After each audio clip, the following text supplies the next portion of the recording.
Bonjour, aujourd'hui nous allons voir donc le travail du passeur d'âme. Donc pour être passeur d'âme, à l'origine il faut être médium. Donc le passeur d'âme, le travail de passeur d'âme, c'est une suite du travail du médium qui permet donc de faire monter les âmes vers l'au-delà, pour que les âmes s'incarnent et reviennent vers l'énergie positive. Donc un certain nombre de médiums un jour découvrent qu'ils sont passeurs d'âme. Donc par des synchronicités de vie, c'est-à-dire que non seulement ils sont capables donc de sentir leur présence de ces défunts, ou même de les voir, ou de les entendre, mais en outre ils peuvent les aider à rejoindre leur véritable place vers l'au-delà. Parce que la véritable place d'une âme, c'est dans l'au-delà. Après, si elle veut revenir, elle reviendra pour aider ses proches, etc. Mais la finalité de la mort terrestre, c'est de monter. Le rôle du passeur d'âme est magnifique et essentiel dans cette vie. Ce qu'un nombre assez important d'âmes errent dans le vide sur notre plan terrestre. Du fait de leurs craintes, de leurs remords, de leurs regrets ou préjugés, et même de leurs croyances, car ils ne parviennent pas à trouver leur route une fois passés de vie à trépas. Il faut bien comprendre que le libre arbitre ne disparaît pas une fois mort. Cela est dû au fait que l'ego ne s'envole pas au moment où nous quittons notre incarnation. Alors, avant de monter sur cette terre, au moment qu'on décroche et on monte, en fait, on lâche deux corps. En fait, on lâche le corps physique et l'éther. L'éther maintient l'ego. C'est un des corps subtils, mais qui fait partie des basses fréquences au niveau des corps énergétiques. Ce qui se passe au contraire, c'est que l'être que nous sommes et que nous avons façonné au cours de notre incarnation passée va déterminer ce que nous ferons au moment de notre retour prévu à la source. Donc voilà. Or, tant que nous en sentons pas proches, il nous est impossible de rejoindre, de nous fondre en elle.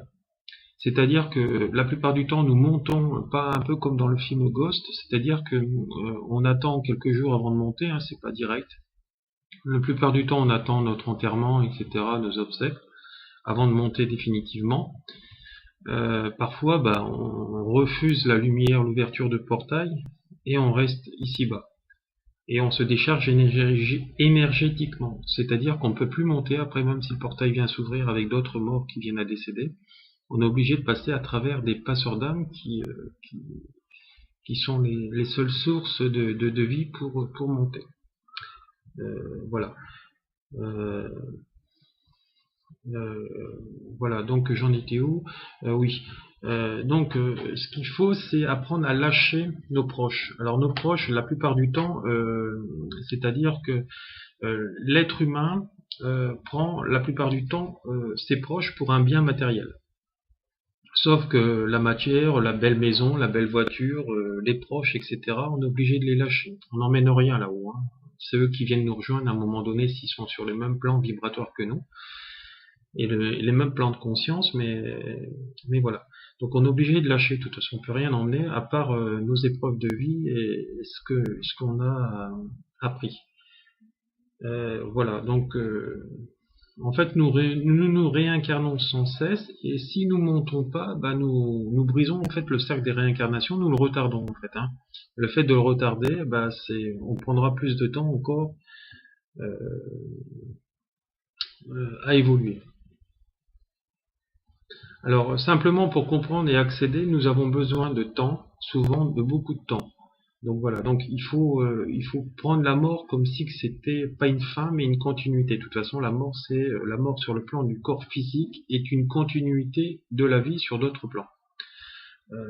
Voilà, c'est ça ainsi, il n'y a pas de mal.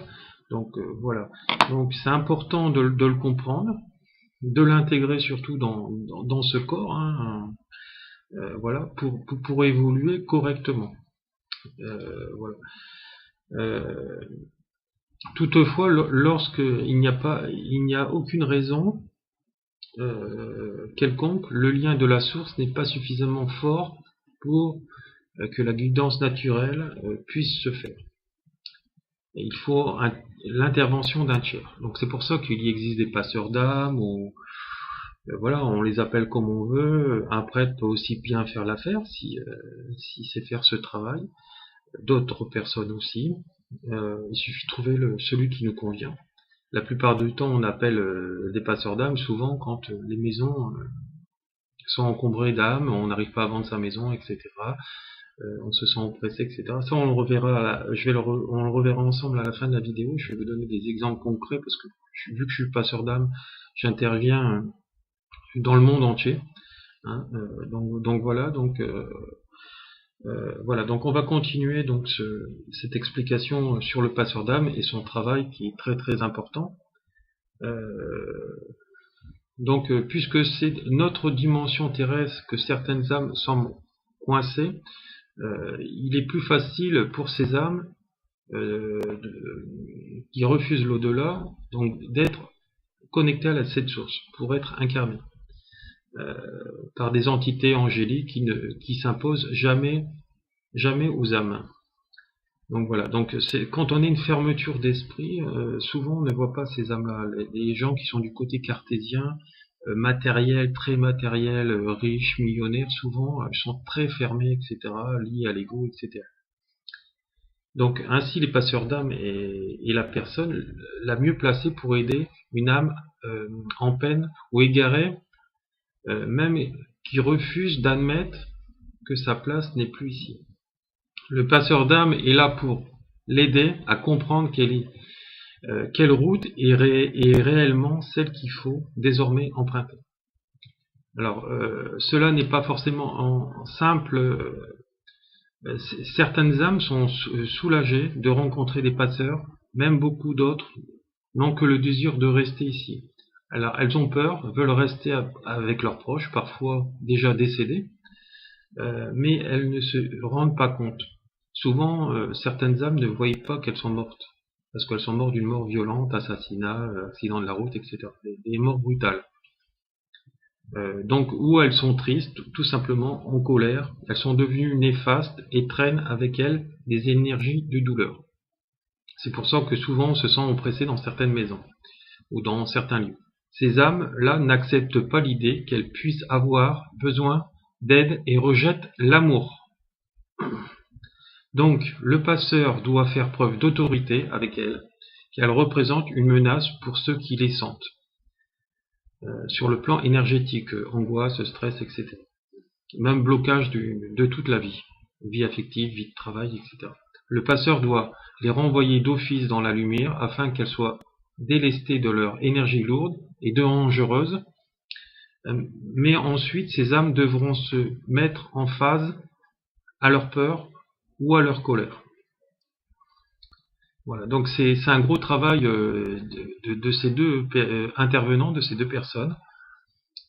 En fait, car il serait faux de croire qu'une fois l'âme renvoyée à la lumière, les choses deviennent alors simples et faciles. Le passeur doit grandir spirituellement pour exercer correctement sa tâche.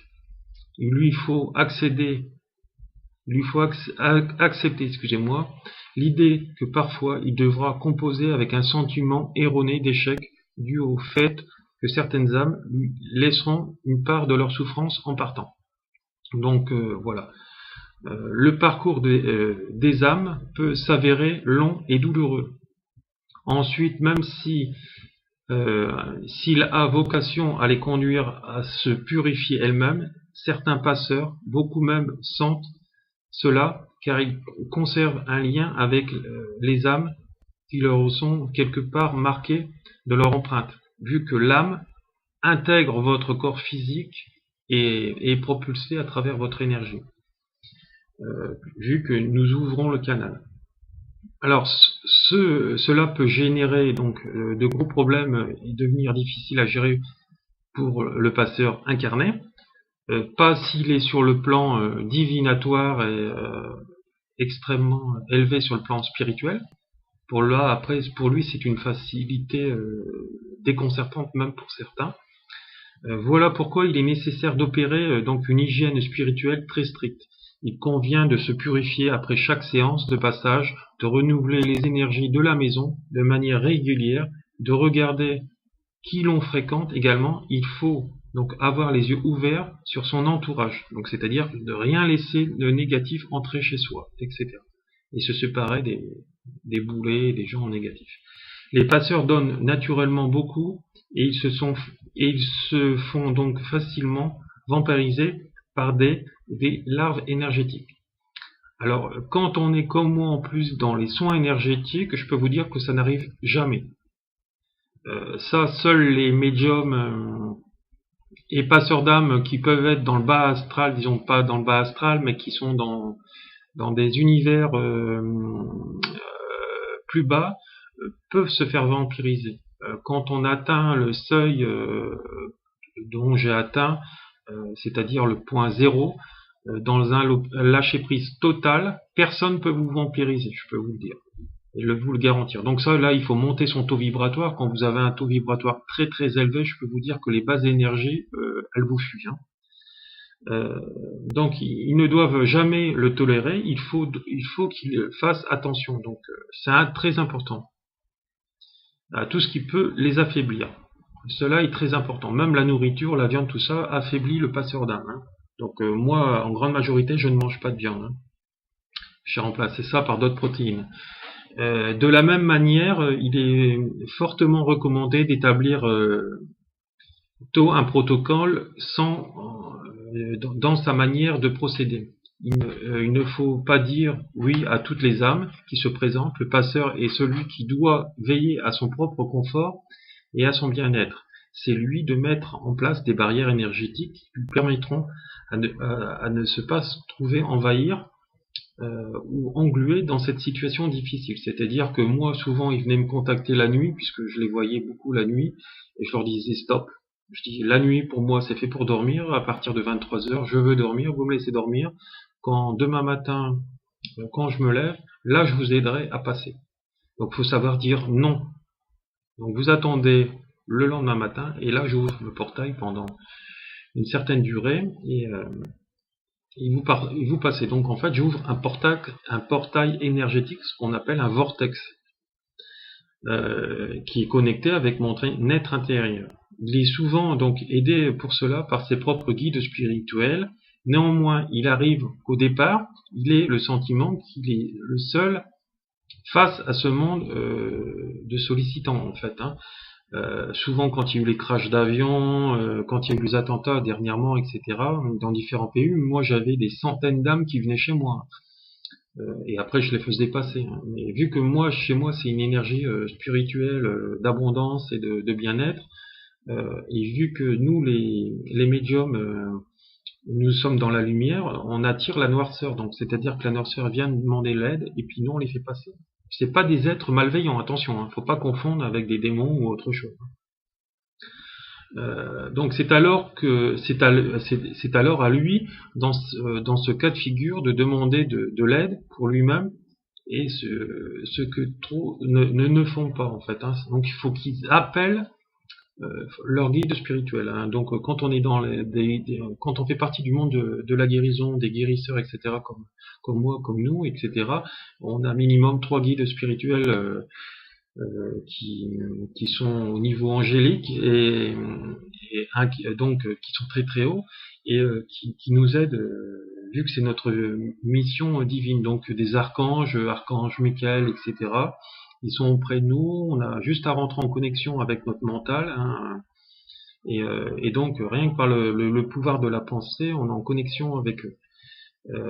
Donc voilà, donc c'est ce que je disais donc tout à l'heure avec l'hygiène spirituelle et la confiance sont des choses essentielles pour le passeur d'âme, puisqu'elle est liée au pouvoir de l'intention. Voilà pourquoi il se sent qu'il a besoin d'aide la plupart du temps. Parfois les doutes peuvent subvenir, mais vu qu'il est plus fort que les doutes vont fuir, arrive un moment. Donc il ne faut pas qu'il hésite à demander donc de l'aide à ses guides. Dans l'au-delà, il en trouvera, il n'y a pas de passeur d'âme qui soit laissé seul face à une tâche d'une telle ampleur. Enfin, donc, ce rôle n'a pas que des côtés ingrats. Il peut également être une source de joie, de gratification personnelle, surtout lorsque les dons est exercés de manière maîtrisée. Donc, comme je peux le faire. Voilà, donc moi souvent on me téléphone, on m'envoie des photos, etc. Déjà moi à distance je ressens. Donc déjà rien que le fait que la personne me parle, je ressens s'il y a des âmes chez elle ou pas. Et puis voilà, donc souvent les gens ils veulent que je me déplace, donc je me déplace, mais sinon je peux le faire aussi à distance. Dans certains cas aussi. Donc voilà, vu que j'ai traité dans certains pays, on m'a fait venir en avion, etc. Les gens ont payé les billets d'avion et donc je me suis déplacé. Et voilà, après je suis reparti. Et donc voilà, donc je peux aussi intervenir en photo. Donc souvent les gens ont beaucoup besoin d'explications, donc c'est pour ça qu'ils me font venir. Je vais vous expliquer quelques cas que j'ai eus, à peu près sommairement. Vous le retrouvez dans mon livre Quand l'ombre rencontre la lumière aux éditions Maya, qui sort donc le deuxième quinzaine de juin 2016. Un autre est déjà en préparation. Donc l'un des premiers qui me revient comme ça en mémoire, parce que